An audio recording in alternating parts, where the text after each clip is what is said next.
ओम नमः शिवाय, ओम नमः शिवाय, ओम नमः शिवाय। आज का हमारा विषय रहेगा, क्या सिद्धियां ट्रांसफ़र हो सकती हैं। अभी मुझे पिछले 2-3 दिन में 4-5 लोगों की ऐसी कॉल आई हैं जिन्होंने कहा कि हमने सिद्धि ट्रांसफ़र करवाने के लिए बहुत पैसा ख़राब किया। आदमी जब कहीं थोड़ा गलत जगह फंस जाता है या उसका अनुभव अच्छा नहीं रहता तो वो बताने में भी संकोच करता है। तो मैंने कहा थोड़ा सा बताइए कितना पैसा आपने दिया और क्या हुआ। तो उन्होंने कहा कि किसी ने कहा कि हम अप्सरा सिद्धि आपको करा देंगे और वो ट्रांसफ़र कर देंगे। और उन्होंने कुछ प्रक्रियाएं बताई कि घर पे रह के ये कर लो, ऐसा करो, वैसा करो और सिद्धि हम ट्रांसफ़र कर देंगे, इतना पैसा डाल दो। तो उन्होंने कई प्रोसेस में 4-5 स्टेप में लगभग एक व्यक्ति से 12 लाख रुपए लिए और दूसरे व्यक्ति का अनुभव ये था कि उसने 15 से 20 लाख रुपए कुछ अलग अलग लोगों को दिए सिद्धि ट्रांसफ़र के लिए या सिद्धि प्राप्त करने के लिए।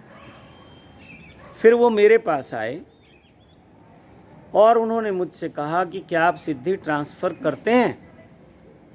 तो मेरे लिए थोड़ा सा ये बात आश्चर्यजनक रही। मैंने फ़ोन पे बात हुआ, मैंने कहा कि मैं आपको जानता नहीं है, आप मुझे जानते नहीं हैं, केवल आपने मेरी कोई वीडियो देखी है, आपने तो फिर भी मुझे सुन लिया, मुझे देख लिया, लेकिन मैं तो जानता ही नहीं हूँ आपकी तैयारी क्या है। तो मैंने उनको समझाया, देखिए सिद्धियाँ प्राप्त होती हैं साधना से और साधना करनी होती है साधक को। कोई गुरु या कोई संत साधना नहीं करता। और अगर कोई ये कहे कि मैं तुम्हें सिद्धि दे दूंगा पैसा लेके, तो पैसा तो वो ले लेगा, तुम्हें बेवकूफ़ तो वो बना देगा, लेकिन ऐसा कोई विज्ञान नहीं है। और अगर ऐसा कोई आदमी है तो आप मुझे मिलवाओ, मैं उसको इतने आदमी दे दूंगा, इतने लोग उसको दे दूंगा कि वो थक जाएगा सिद्धियां देते देते, और पैसा जितना उसको चाहिए मिलेगा। तो मैंने इन लोगों से पूछा कि उसका नाम बताओ कौन है, ताकि मैं नाम लेके ही बात करूंगा वीडियो में। तो इन्होंने कहा कि आप हमारा नाम मत लेना, वो हमें परेशान करेंगे, वो कुछ जादू टोना ब्लैक मैजिक कर देंगे। और इतने डरे हुए लोग थे। एक ने कहा कि अब उस आदमी ने कहा, जब मैंने और पैसे देने से मना किया, उसने कहा जो मैंने साधना मंत्र बताए थे उनको मत करना, नहीं तो तुम्हारे बुरे दिन आ जाएंगे, तुम्हारे घर में मृत्यु हो जाएगी, तुम्हारी मृत्यु हो जाएगी, तुम्हारा एक्सीडेंट हो जाएगा। तो बहुत डरे हुए थे। तो और जो इससे पहले व्यक्ति थे वो नाम लेना ठीक नहीं है, क्योंकि कहीं ना कहीं उनको इंसल्ट फील होती है आज की तारीख में कि लोग हमें कहेंगे कि हम कैसे मूर्ख थे, हम कैसे लोगों की बातों में आ गए। तो उन्होंने कहा कि हमें बहुत डर लग रहा है, और उन्होंने ये भी कहा तुम किसी और के पास जाओगे तो मैं ऐसा कर दूंगा, मैं वैसा कर दूंगा। बहुत डरे हुए। तो वो मुझसे कहा कि क्या आप सिद्धि ट्रांसफ़र कर दोगे। मैंने उनको समझाया कि ऐसे कोई ट्रांसफ़र नहीं होती सिद्धि, और फ़ोन के द्वारा तो बिल्कुल नहीं होती। और जिस व्यक्ति को हम जानते नहीं, पहचानते नहीं, उसकी साधना का स्तर नहीं पता, और कोई हमारे उसके बीच में गुरु शिष्य का रिश्ता नहीं है, कोई सिद्ध और साधक का रिश्ता नहीं है, तो फिर कैसे ये ट्रांसफ़र किया जा सकता है। मेरे पास तो ऐसा नहीं हो सकता। तो उसने कहा कि आप भी अपनी वीडियो में सिद्धियों की बात करते हैं। तो मैंने उनको समझाया कि सिद्धियां साधना से प्राप्त होती हैं, और जिस दिन आप साधक बनोगे, जिस दिन आप ध्यान करोगे, जिस दिन आप साधना करोगे, सिद्धियां स्वयं चलकर आपके पास आ जाती हैं। गुरु या कोई संत या कोई सिद्ध केवल आपकी मदद करता है, आपको बताता है कि अब क्या करना है। जब आपको ऐसे अशरीरी आत्माओं के या उन दिव्य शक्तियों के कुछ एहसास होने लगते हैं, आभास होने लगते हैं, आपको कुछ संकेत मिलने लगते हैं, तो कोई भी सिद्ध संत या गुरु आपका मार्गदर्शन करता है कि अब कैसे कैसे उनसे आप अपनी मनोकामना पूरी करवा सकते हैं, या उनसे आशीर्वाद ले सकते हैं, या आप आध्यात्मिक उन्नति के लिए उनसे प्रार्थना कर सकते हैं, या सांसारिक उन्नति के लिए कर सकते हैं। तो मैंने उनसे कहा कि ऐसा तो विज्ञान है कि आप साधना करें और सिद्धियां प्राप्त हो जाएं, या कोई गुरु कोई संत आपको कोई संख्या देता है कि आपने ये अनुष्ठान करना है इस मंत्र का, कुछ आपको हवन यज्ञ बताता है और उसके साथ कुछ शक्तियां आकर्षित होती हैं उन मंत्रों से, जो भी कोई उसको करेगा तो वो उसको मार्गदर्शन करता है कि कैसे कैसे उन शक्तियों का आह्वान करना है, और जब उनके संकेत मिलने लगे तो फिर कैसे उनके साथ आगे का जो एक विज्ञान है, आगे की जो वार्तालाप है, वो हम कैसे कर सकते हैं। तो वो समय समय पे गाइड करता है। ऐसी सिद्धियां कोई ऐसे प्रोडक्ट नहीं है कि आप खरीदें और कोई बेच दे आपको या आपको दे दे। एक आदमी ने मुझे कहा कि मुझे जिन खरीदना है, हमारे सेंटर पे फ़ोन आया और उसने कहा मुझे जिन खरीदना है। तो निश्चित ही कुछ लोग ऐसे भ्रम भी डालते हैंगे कि भाई आप पैसा दो और हम आपको जिन दे देंगे। अब जिन भी एक सिद्ध आत्मा होती है, एक अच्छी या बुरी दोनों तरह के जिन होते हैं, अच्छी और बुरी दोनों तरह की आत्माएं होती हैं, अच्छे और बुरे दोनों तरह के ही व्यक्ति होते हैं इस संसार में। तो ये सब अच्छे और बुरे का खेल सब जगह चलता है। तो मुझे बड़ा हैरानी हुआ कि ऐसा भी लोग कर रहे हैं कि जिन को भी बेच रहे हैं, आत्मिक शक्तियों को बेच रहे हैं, सिद्धियों को बेच रहे हैं। तो मैंने उनको बहुत समझाया और आप सबको भी अपनी वीडियो के माध्यम से समझाता हूँ, ऐसा कुछ नहीं होता है। आप लोग जल्दी के चक्कर में, या आप कहें कि साधना हमसे होगी नहीं, कोई हमें सिद्धि करा दे, पैसा लेना है तो ले ले, तो ऐसे कोई भी संत या कोई जो अच्छा आध्यात्मिक व्यक्ति है आपको कभी सलाह नहीं देगा। लेकिन जो लोग ठग हैं, जो लोग चोर हैं, जो लोग इसको धंधा बना लिया, तो वो लोग इस तरह के प्रलोभन देते हैं। आए दिन ऐसी पोस्ट आती रहती हैं, नाम रख लेते हैं। अभी मैंने एक देखा था, कोई अभी उस पे लिखा होता है पंडित व्यास जी के टोटके। उनके दावे ये रहते हैं कि बस 3 दिन में अप्सरा आ जाएगी, आपके साथ सोएगी, आपको शारीरिक सुख देगी, आपको धन देगी, आपको ऐसा करेगी, आपको वैसा करेगी। अब मैंने ऐसे लोगों से जो अप्सराओं की सिद्धियां चाहते हैं, मैंने पूछा कि आप जानते हैं अप्सरा कौन होती है? वो कहते नहीं जानते। अब बताइए, जिसको आप प्राप्त करना चाहते हैं उसके बारे में आपको पता ही नहीं वो कौन है।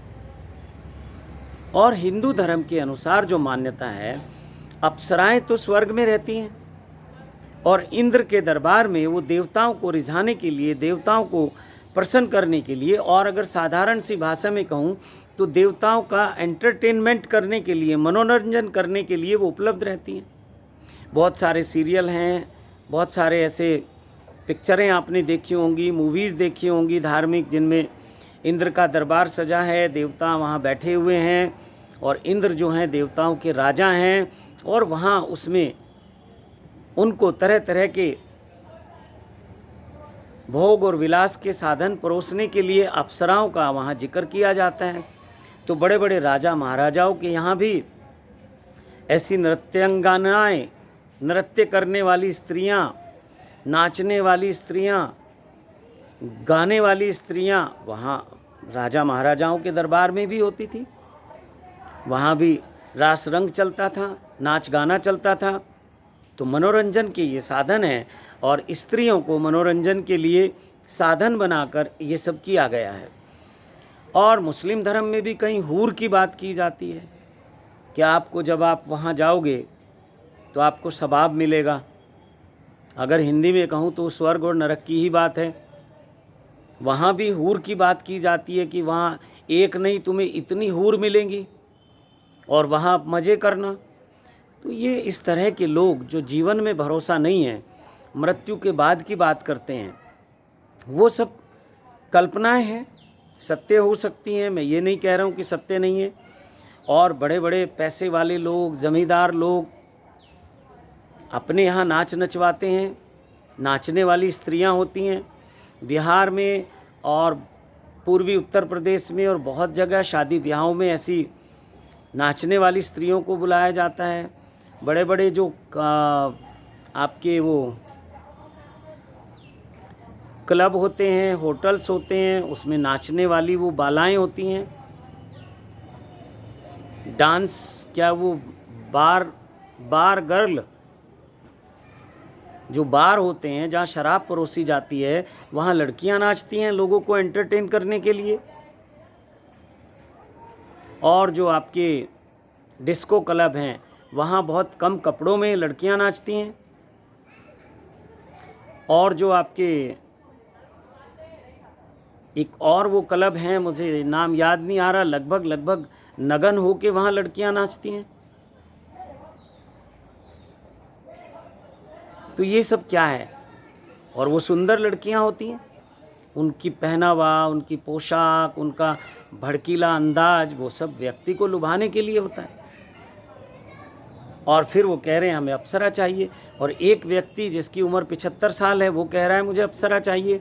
तो मैंने कहा आप करोगे क्या अप्सरा का?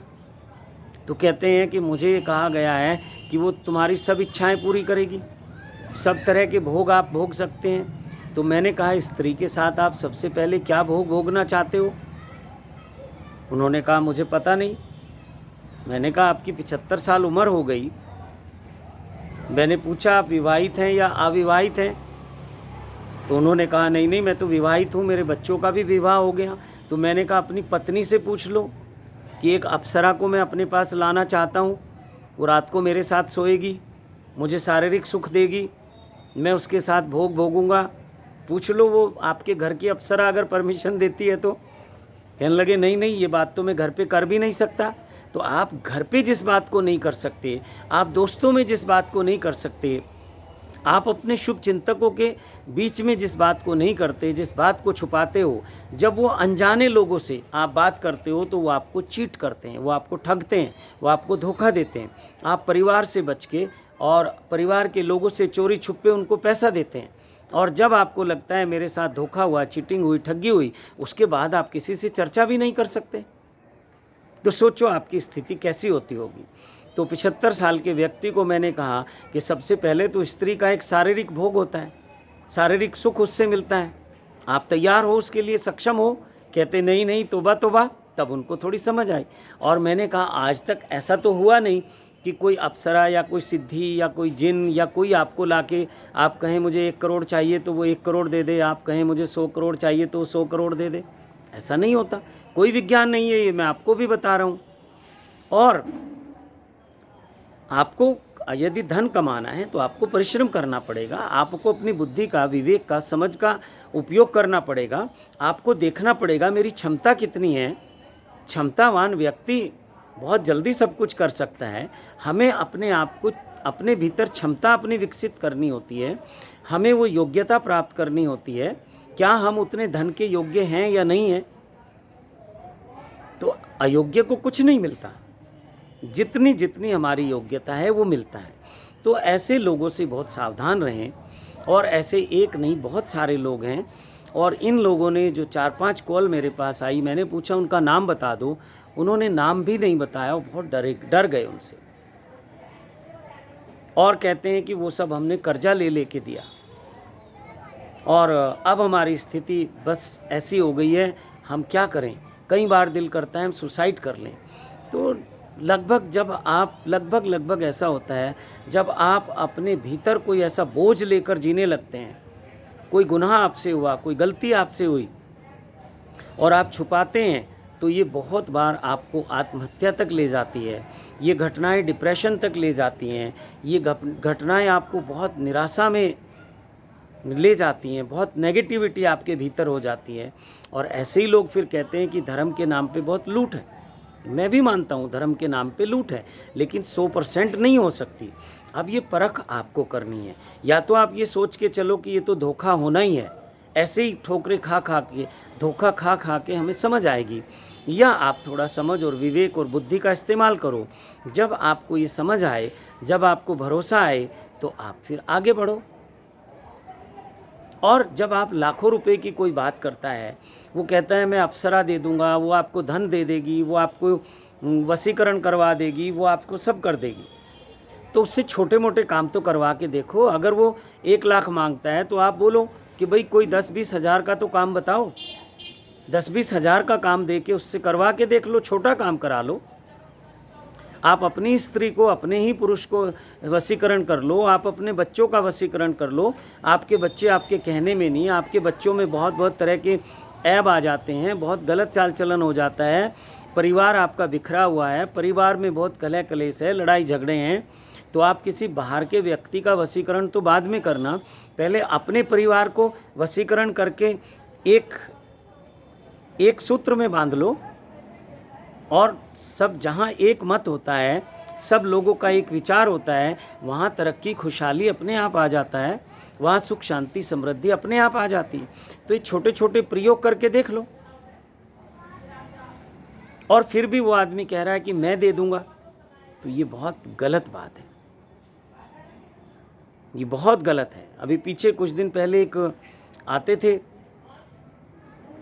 निर्मल दरबार करके, वो चलता था कि मैं कृपा भेज दूंगा, मैं कृपा खोल दूंगा।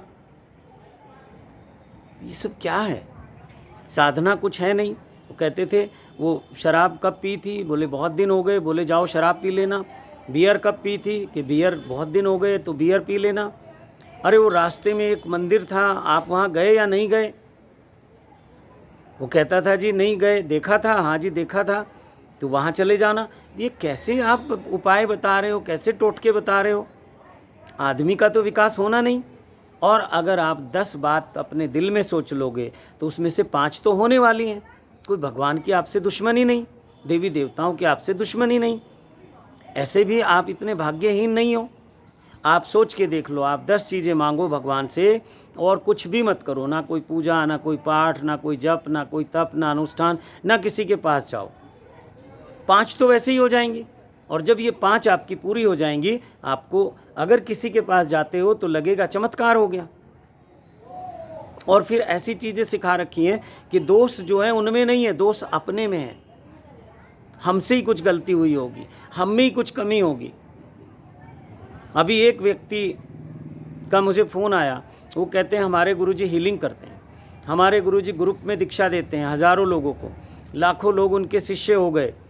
गुरुजी सड़क पे घूमते थे, आज गुरुजी हज़ारों करोड़ के मालिक हो गए। आज गुरुजी के बच्चे उनकी गद्दी संभाल रहे हैं, गुरुजी का पूरा परिवार दीक्षा दे रहा है, मार्गदर्शन कर रहा है। तो मैंने उनसे थोड़ा, तो कह रहे नहीं देखो गुरुजी में तो कोई कमी नहीं है, कमी तो हमारे ही अंदर है। और वो परेशान होकर, दुखी होकर मेरे पास आए। वो कहते हैं मुझे उपाय बता दो। मैंने कहा तुम तो दूसरों को हीलिंग करते हो, तुम्हारे गुरुजी सिखाते हैं दूसरों को हीलिंग करो, तुम्हारी अपनी हीलिंग क्यों नहीं हो रही? तो ऐसे ही उस मिशन के नाम लेना थोड़ा ठीक नहीं होगा। और उस मिशन से मुझे कोई चिंता नहीं है, उस गुरु से मुझे कोई चिंता नहीं है, लेकिन वो जो व्यक्ति हैं जो मुझसे जुड़े हैं, मैं उनकी भावनाओं की कदर करते हुए नाम नहीं लूँगा उस गुरु का। लेकिन ये सब मूर्ख बना रहे हैं, सब धोखा दे रहे हैं। अगर आपको मेरे अनुसार कोई आध्यात्मिक मार्ग पे लेके चले तो आप समझना ठीक है। सांसारिक कार्य जितने हो जाएं बहुत अच्छा है, वो आपके लिए शुभ हैं, और जो ना हो समझना वो भी बहुत अच्छा है, वो आपके लिए अशुभ है। मैं सबसे पहले जब कोई साधक आता है, वो कहता है मुझे ये चाहिए, ये चाहिए, ये चाहिए, आप सब कुछ मांगो, हज़ार तरीके से मांगो, लेकिन आपको सिद्ध मंत्रों की साधना से वही मिलेगा जो आपके लिए शुभ होगा। आप राजी हो? कहता हाँ राजी हूँ। तो ठीक है, आप साधना करो, तो कहीं कोई विवाद नहीं होता, कहीं कोई परेशानी नहीं होती। हाँ ये बात अलग है, बहुत सारे लोग बीच में साधना छोड़ देते हैं, क्योंकि ये बहुत धैर्य का मार्ग है, पेशेंस का मार्ग है, और साधना निरंतर करनी है। अब कुछ लोग मुझसे कहते हैं साधना कब तक करनी है? मैं कहता हूँ कि आपको ज़िंदा कब तक रहना है? वो कहते हैं अभी ये तो पता नहीं, पर अभी तो बहुत दिन रहना है। तो मैंने कहा जब तक जिंदा रहना है तो भोजन प्रतिदिन करोगे ना? बोले हाँ वो तो करेंगे। तो ऐसी ही साधना है, भगवान की कृपा, भगवान का आशीर्वाद। क्या आपको एक दिन चाहिए, या आपके जीवन में एक ही दुख है, एक ही सुख है, या आपकी कोई एक ही मनोकामना है? यहाँ तो रोज़ बदलती रहती हैं। फिर उनको समझ आता है। तो मैंने कहा साधना को तो अपने जीवन का हिस्सा बना लो।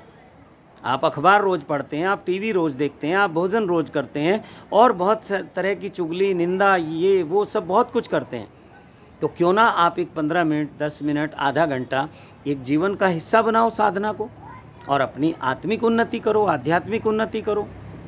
तो मैं आपसे सबसे ये प्रार्थना करता हूँ कि ठीक है, जो लोग धोखा दे रहे हैं उनका तो काम है, उनको पता है कि हम धोखा दे रहे हैं, तो उन पे कोई दोष नहीं है। एक चोर को कोई दोष नहीं लगता। और भगवान की नज़रों में वो आप देखो कि आप कर्म क्या करते हो, भगवान कभी किसी को रोकता नहीं है। हाँ, कर्मों का फल जरूर मिलता है, तो इन लोगों को चिंता नहीं है। ये लोग मान बैठे हैं कि भगवान अगवान कुछ होता नहीं है, भगवान के नाम पे आप जितना मूर्ख बना सकते हो बना लो,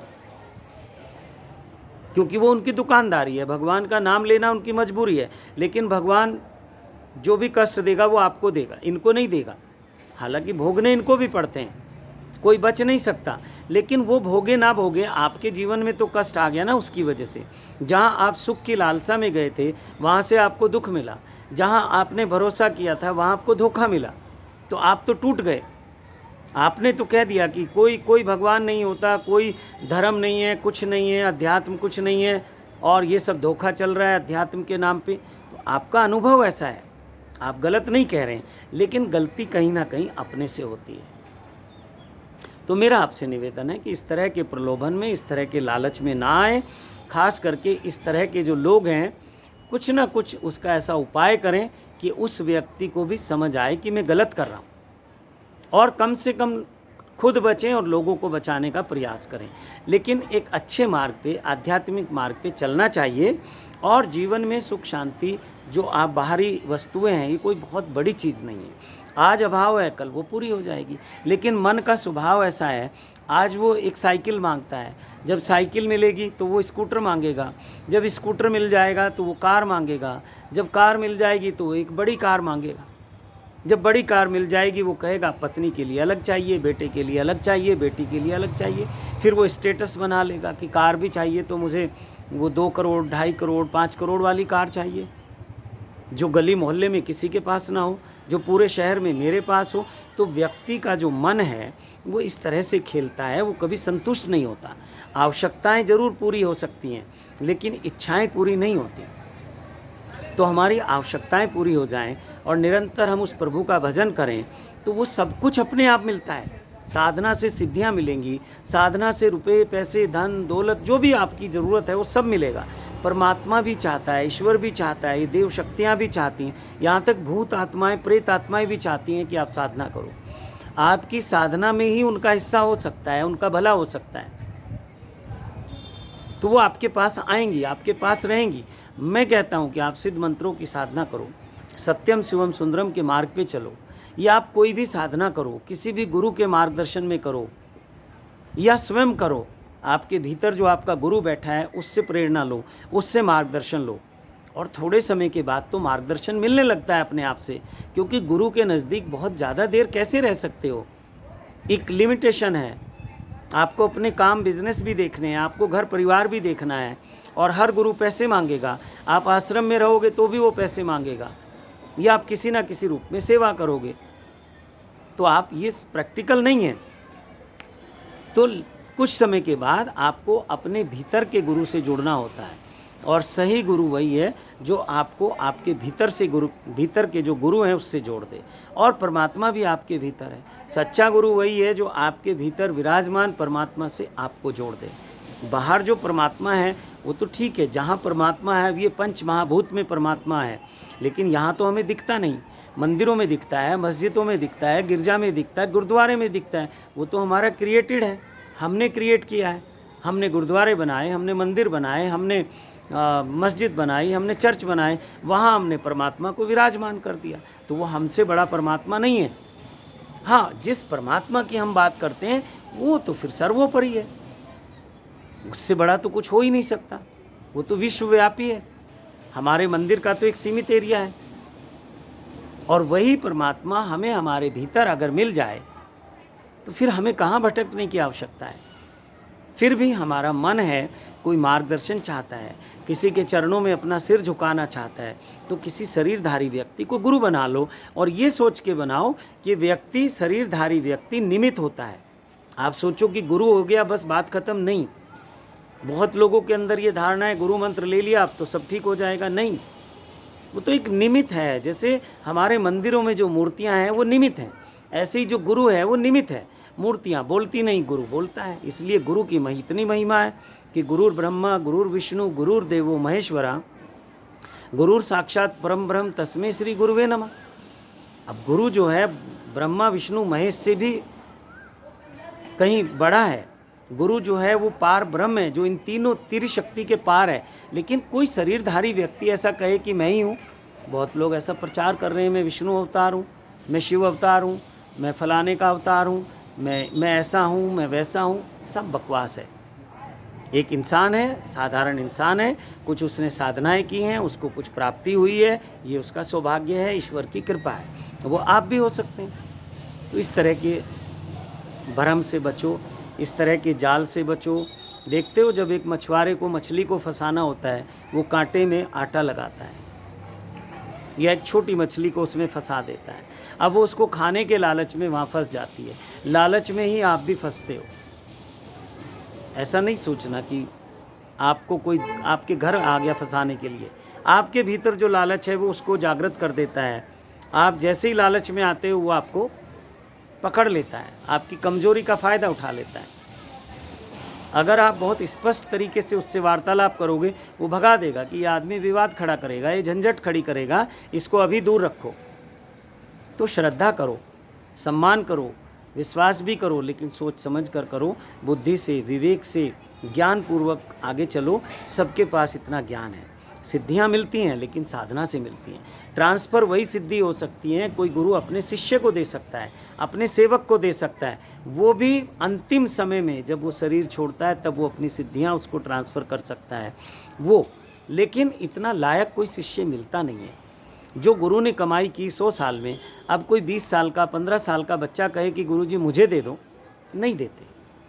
लेके चले जाते हैं उस विज्ञान को। लुप्त हो जाए कोई बात नहीं, कोई और आएगा, कोई और जागृत करेगा उस विज्ञान को, कोई और साधना करेगा। आप सोचो कि वो आशीर्वाद में दे जाएं, ऐसा नहीं होता। हाँ, किसी की जन्मों जन्मों की साधना है और वो पात्र है, तो फिर गुरु बहुत सौभाग्य समझता है अपना कि मुझे कोई ऐसा शिष्य मिला जिसको मैं अपना सब ट्रांसफ़र करके जाता हूँ। जैसे एक पिता मरने से पहले अपनी पूरी संपत्ति अपने पुत्र को ट्रांसफ़र कर देता है, ऐसे ही गुरु भी अपने शिष्य को, जो योग्य शिष्य है, उसको ट्रांसफ़र कर देता है अपनी सिद्धियाँ। लेकिन ये जो फ़ोन पे सिद्धियाँ ट्रांसफ़र करने की बात है, या दूर बैठे हुए या पैसे के प्रलोभन में है, वो बिल्कुल झूठ है। साधना के लिए ठीक है, पैसा भी कुछ इन्वॉल्व है तो बहुत अच्छी बात है, क्योंकि फ्री में भी कुछ नहीं होता और फ्री में दी गई चीज़ों की आप कदर भी नहीं करते। इसलिए पैसा ठीक है, लेकिन ये लालच दे के ठगना, ये कहीं ना कहीं आपकी कमज़ोरी है, उसका फ़ायदा उठाते हैं। तो मेरा आपसे निवेदन है कि इस तरह के प्रलोभन से बचें, इस तरह के लोभ से बचें, इस तरह के लोगों से बचें।